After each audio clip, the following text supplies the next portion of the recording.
नमस्कार, मनी गुरु की इस खास पेशकश में आप सभी का स्वागत है। मैं हूं स्वाति रायना। आज हम बताएंगे नौकरी पेशा लोगों के लिए फिक्स्ड इनकम में निवेश का एक ऐसा विकल्प जो सुरक्षित भी है और रिटर्न में भी बेहतरीन। इसमें कर्मचारियों को वही फायदे मिलते हैं जो आपको ईपीएफ में मिलते हैं।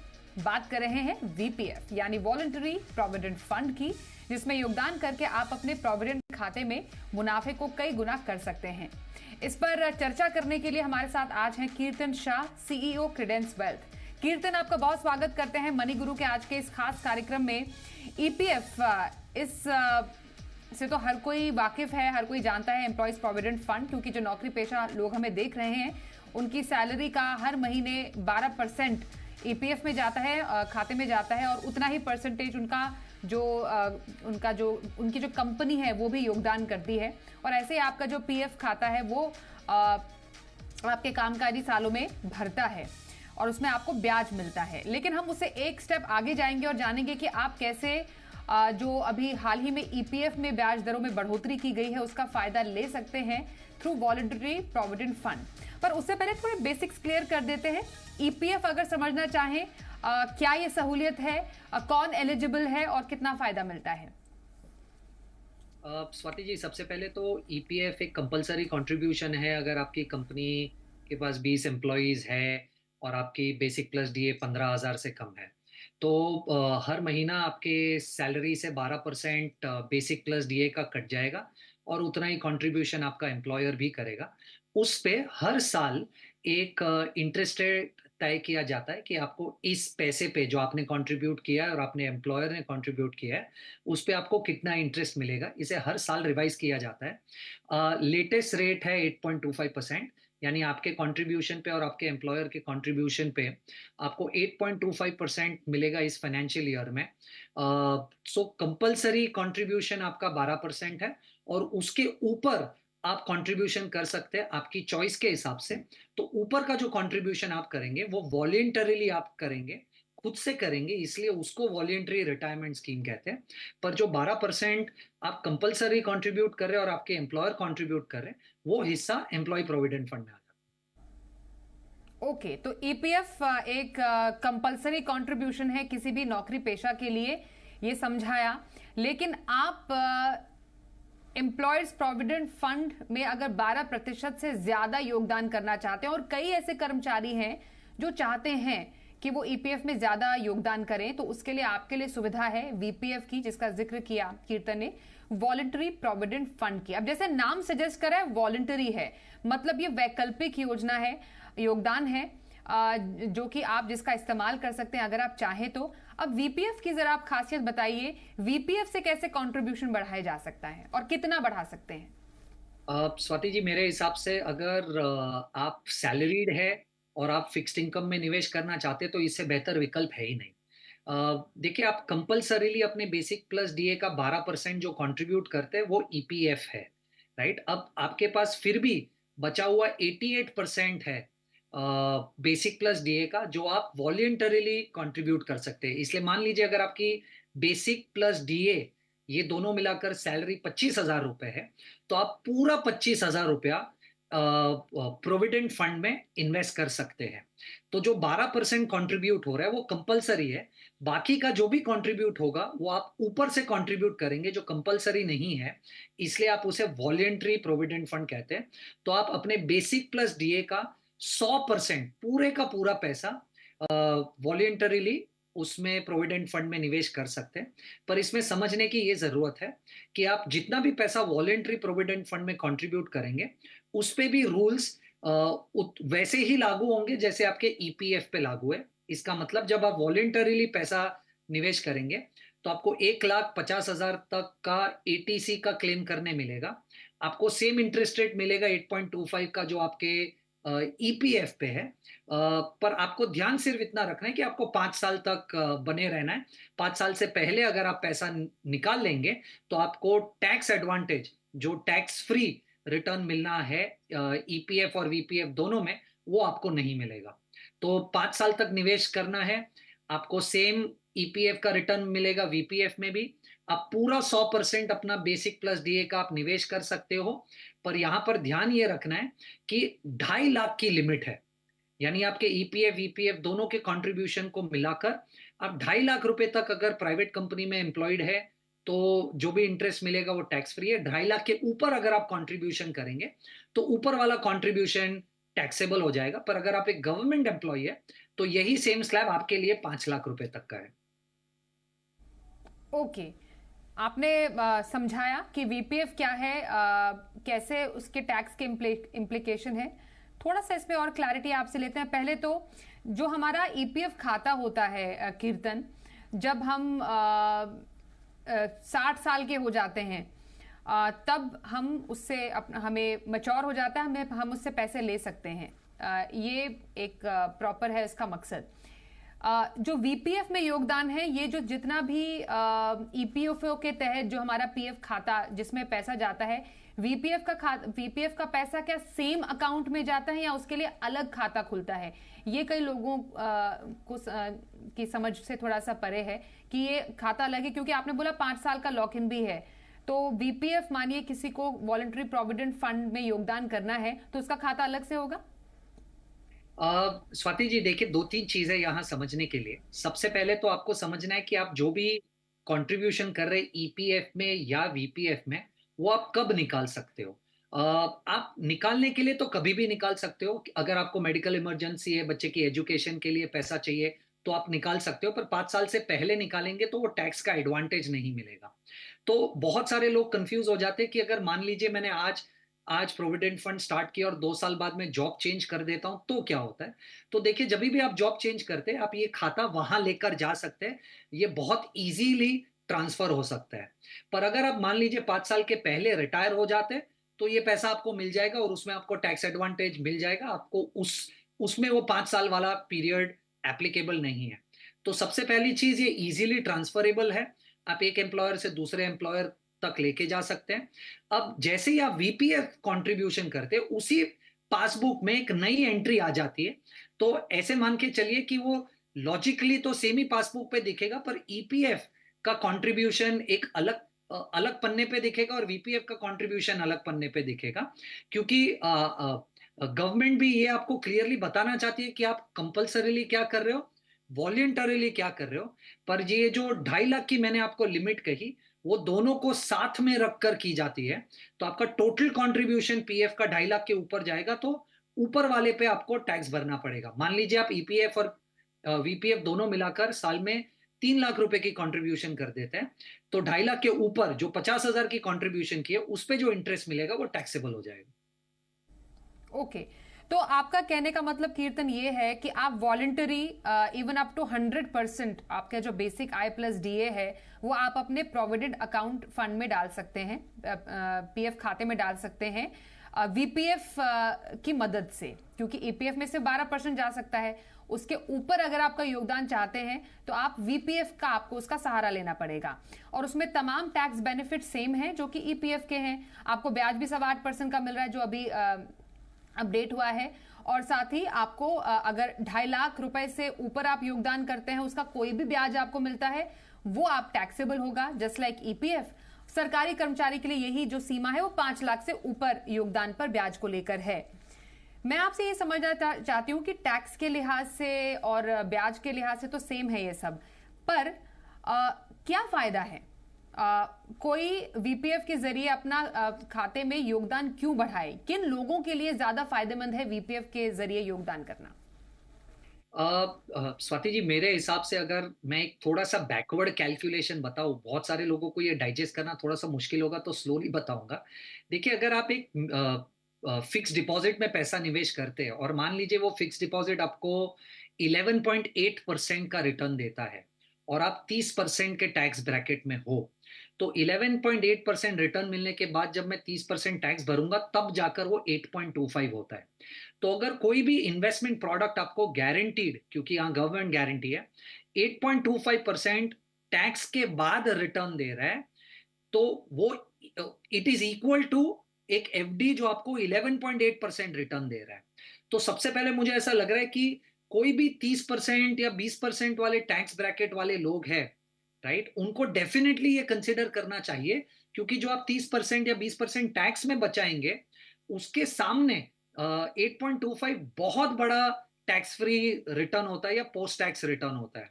सेकंड, मुझे ऐसा लग रहा है बहुत सारे लोग हैं जो टैक्स, अगर मान लीजिए आप 0% टैक्स ब्रैकेट में या 10% टैक्स ब्रैकेट में, तो भी एक एफडी आपको आज 8.25% जितना रिटर्न नहीं दे रही है। तो आपको ये डेफिनेटली कंसिडर करना चाहिए। आप इसके साथ साथ स्मॉल फाइनेंस बैंक में भी एफडी कर सकते हो, क्योंकि वो नॉर्मल कमर्शियल बैंक की एफडी से थोड़ा सा ज्यादा देते हैं। पर ऑफ कोर्स सिक्योरिटी वाइज, क्योंकि ये गवर्नमेंट गारंटी है, ये ज्यादा बेहतर है वर्सेस एनी अदर प्रोडक्ट। तो मुझे ऐसा लग रहा है कि अगर आप ज्यादा टैक्स ब्रैकेट में हैं तो ये नो ब्रेनर है मेरे हिसाब से कि आपको ये 2.5 लाख रुपए का लिमिट हर साल डेफिनेटली यूटिलाइज करना चाहिए। क्योंकि जैसे मैंने आपको कहा, 8.25% इज इक्विवेलेंट टू अगर एक एफडी आपको 11.8 देती है। ओके, तो ये फायदेमंद है वीपीएफ करना इन केसेस में। कैसे आवेदन कर सकता है कोई? अब मानिए किसी ने डिसाइड किया कि वीपीएफ में योगदान बढ़ाया जाए, और क्या किसी भी टाइम पर वीपीएफ में योगदान बढ़ाया जा सकता है? कोई पर्टिकुलर टाइम है जिसमें आपको लगता है कि ज्यादा फायदेमंद होगा? मानिए कई बार लोग 1.5 लाख की लिमिट लेना चाहते हैं, पीएफ से उनका वो 1.5 लाख पूरा नहीं हो रहा है, क्योंकि पीएफ काउंटेबल होता है 1.5 लाख के बेनिफिट में।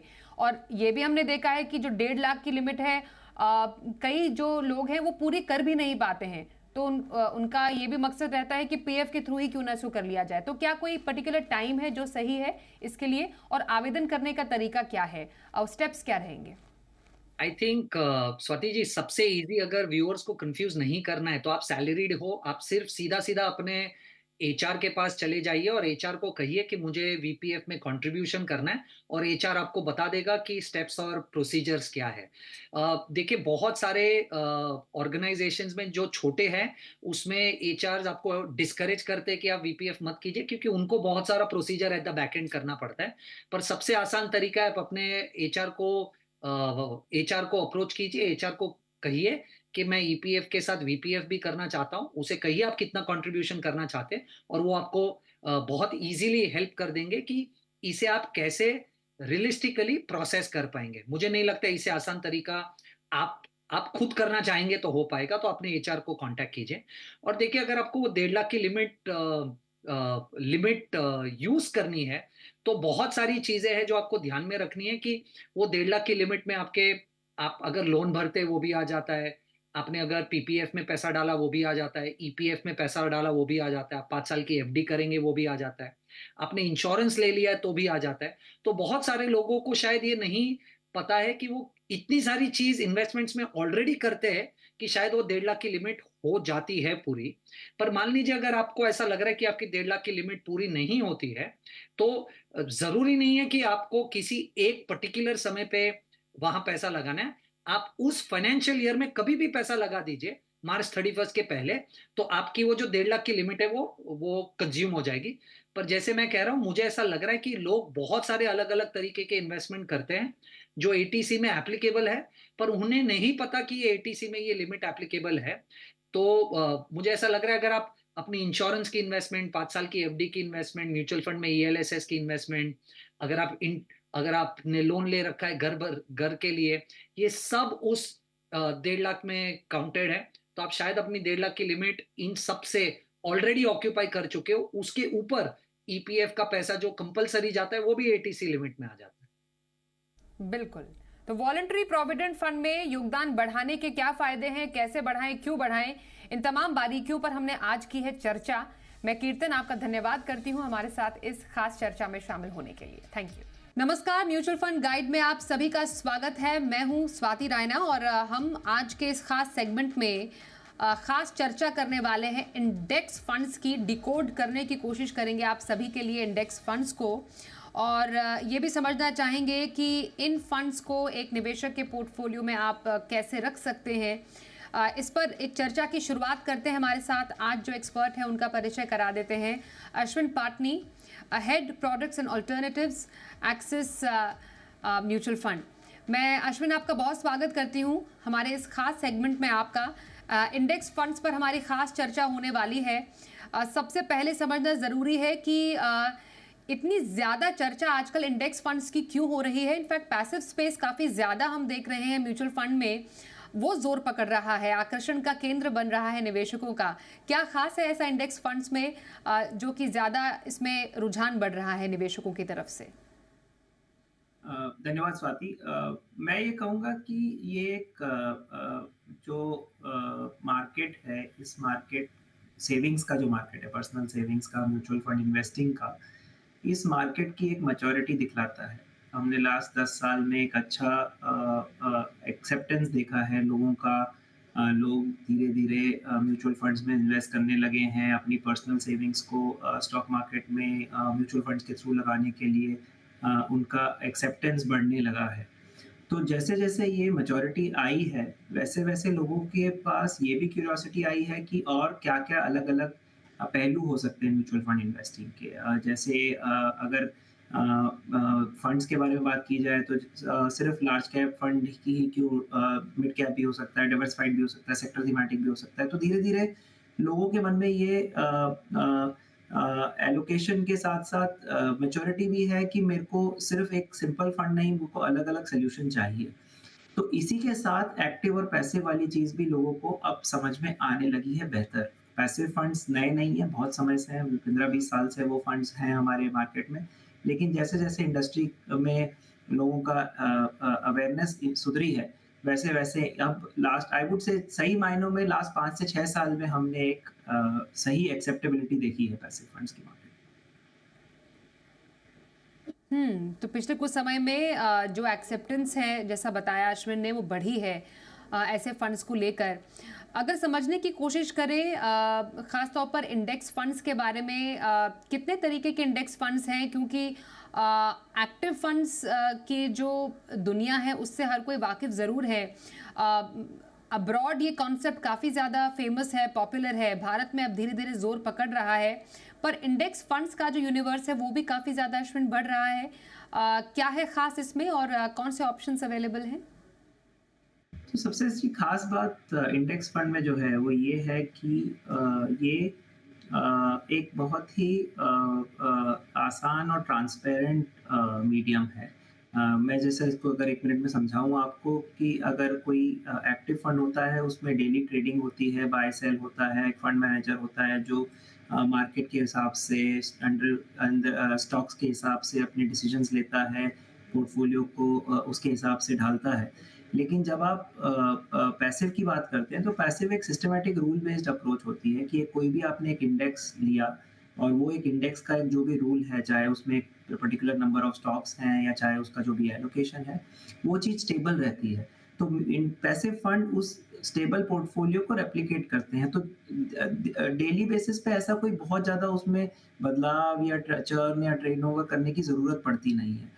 तो उसका एडवांटेज सबसे बड़ा ये मिलता है इन्वेस्टर को कि एक स्टेबल स्ट्रैटेजी होती है जो अगर आप ट्रैक कर रहे हैं आज 1 महीने के लिए, 6 महीने के लिए, 1 साल के लिए, आप उसको आसान तरीके से समझ सकते हैं कि ये क्या करना चाह रहे हैं, इसका क्या टारगेट है इन टर्म्स ऑफ कि वो किस सेगमेंट में इन्वेस्ट कर रहे हैं, क्या इन्वेस्ट कर रहे हैं और आपके पोर्टफोलियो में उसका रोल क्या हो सकता है, ये समझना थोड़ा आसान हो जाता है। तो ये ओवरऑल रीज़न है कि इंडेक्स फंड को लोग यूज़ कर पाते हैं। जहाँ तक आपका सवाल है कि कितने तरह के होते हैं, तो इंडेक्स फंड मार्केट लिंक्ड है। जैसे-जैसे मार्केट में एसेट क्लासेस है, उतने ही एसेट क्लासेस के फंड भी हो सकते हैं। अगर इक्विटी की बात करें तो जैसे मार्केट में 2 बड़े तरह के इंडेक्स फंड हैं। एक तो डिवीज़न है कि आप मार्केट कैप से उसको लिंक कर सकते हैं। Large cap, mid cap, small cap, multi cap, अलग-अलग तरह की स्ट्रैटेजीज़ हो सकती हैं इंडेक्स फंड में भी। और अगर आप दूसरा तरीका है वो सेक्टर या थीम्स के बेसिस पे, तो अलग-अलग जो मार्केट में सेक्टर्स या थीम्स हैं, जैसे बैंकिंग है, आईटी है, कंज्यूमर है, हेल्थ केयर है, इन थीम्स के ऊपर इंडेक्स किए जा सकते हैं।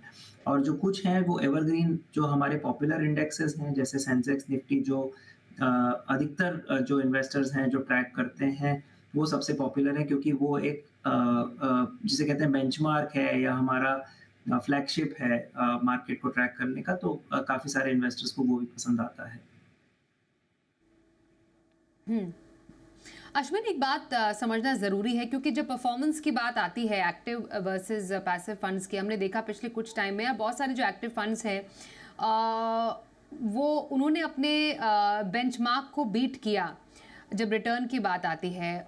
जो इंडेक्स फंड्स है वो रिटर्न के लिहाज से कहाँ पर स्टैंड करते हैं, ये समझना ज़रूरी है। और इस टाइम पर अभी जहां पर अभी हैं हम, बाजार की जिस मोड़ पर हैं अभी हम, इंडेक्स फंड को अभी अपने पोर्टफोलियो में शामिल क्यों करें? तो परफॉर्मेंस में सबसे अच्छी बात इंडेक्स फंड्स की ये है और पैसिव फंड्स की ये है कि जैसा मैं पहले भी बता रहा था कि इसमें एक स्टेबल पोर्टफोलियो चलता है क्योंकि ये एक इंडेक्स से लिंक्ड होता है।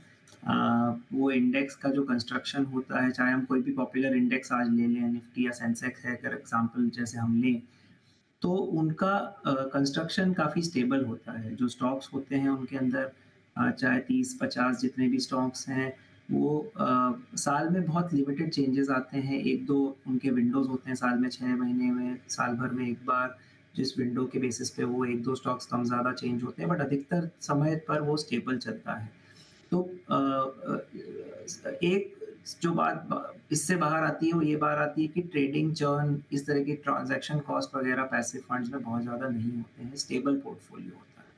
दूसरी बात आती है परफॉर्मेंस के लिए कि चूंकि इनको मैनेज करते हैं आप बहुत ही एक एफिशिएंसी ओरिएंटेड अप्रोच से, स्टेबल अप्रोच से, तो इसमें बहुत ज़्यादा खर्चा भी नहीं होता है, ना ट्रेडिंग कॉस्ट ना फंड मैनेजमेंट कॉस्ट। तो ये ओवरऑल एक लो कॉस्ट ऑफरिंग होती है। तीसरी बात आती है कि परफॉर्मेंस एक इंडेक्स को रेप्लिकेट करता है पोर्टफोलियो। तो परफॉर्मेंस की भी कोशिश यही रहती है कि आप आउट परफॉर्मेंस की कोशिश नहीं कर रहे हैं या आप अलग परफॉर्मेंस की कोशिश नहीं कर रहे हैं। आप ये कोशिश कर रहे हैं एज अ फंड मैनेजर कि कितना पास आप रह सकते हैं जो भी वो इंडेक्स का परफॉर्मेंस है उससे। तो अगर आप निफ्टी या सेंसेक्स के इंडेक्स ने पिछले 1 साल में एक पर्टिकुलर आउटकम दिया है, एक पर्टिकुलर परफॉर्मेंस दिया है, एज उसका इंडेक्स का फंड या उसका पैसिव फंड उसी चीज़ को रेप्लिकेट करने की कोशिश करता है। तो कितना आप एफिशिएंटली रेप्लिकेट कर पाते हैं, कितना आप लिमिटेड कॉस्ट में ये चीज़ कर पाते हैं, limited trading cost, limited expense ratio के साथ, तो जितना आप एफिशिएंटली कर पाएँगे, उतना पास आप इंडेक्स के एक्सपीरियंस इन्वेस्टर को दे पाएँगे। ओके।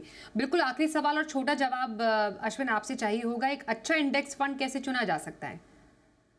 3-4 चीज़ें देखनी चाहिए इन्वेस्टर्स को। सबसे पहली बात है कि इंडेक्स कौन-सा है, जैसा मैं पहले बता रहा था, लार्ज, मिड, स्मॉल सेक्टर, वो सिलेक्ट करें। दूसरी बात है कि उस फंड का एक्सपेंस रेशियो देखें, उस फंड का ट्रैक रिकॉर्ड देखें कि कितना पास वो उस इंडेक्स के परफॉर्मेंस वो अपनी मेंटेन कर पाता है। एक टेक्निकल चीज़ होती है जिसे कहा जाता है ट्रैकिंग एरर। ट्रैकिंग एरर ये दर्शाता है कि आपकी परफॉर्मेंस ऑफ इंडेक्स की परफॉर्मेंस में कितनी दूरी है। जितनी कम दूरी होगी नेचुरली वो बेहतर है और आपका ओवरऑल अगर आप उसके पास रख पाएँ तो वो अच्छी बात है। तो ये 2-3 चीज़ें आपको ध्यान रखनी चाहिए। बिल्कुल। तो इंडेक्स फंड्स पर हमने आज की खास चर्चा, मैं बहुत धन्यवाद करना चाहूँगी अश्विन पाटनी आपका हमारे साथ इस खास चर्चा में शामिल होने के लिए। और इसी के साथ म्यूचुअल फंड गाइड में बस इतना ही। हमें दीजिए इजाज़त। नमस्कार।